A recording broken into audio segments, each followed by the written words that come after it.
Award ہے۔ النور award اس سال جس بزرگ کو دینا طے کیا ہے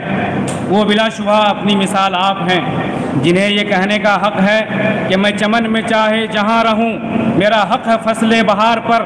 اور جو اپنے طرز عمل، حرکت، نشاط، ولولہ میں جھپٹنا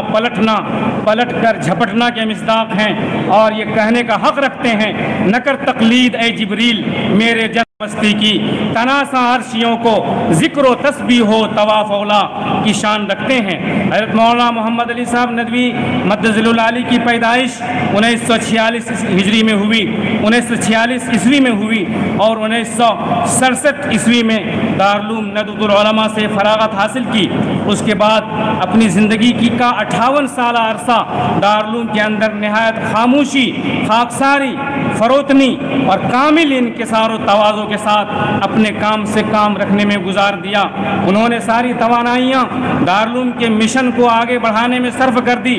جو حکم ملا بسر و چشم اس کے لیے تیار رہے۔ استاد کی حیثیت سے، سفیر دارالعلوم کی حیثیت سے، ناظم صاحب کی نیابت کی حیثیت سے، اور ایک ایسے مخلص کارکن کی طرح جو داد و دہش اور تمام صلہ سے بے پرواہ ہوتا ہے، ان سے مراد جناب مولانا محمد علی صاحب ندوی دامت برکاتہم العالیہ ہیں، جو اسٹیج کی زینت ہیں، جنہیں دیکھ کر مجھے جگر مراد آبادی کے چند مشہور اشعار یاد آ رہے ہیں۔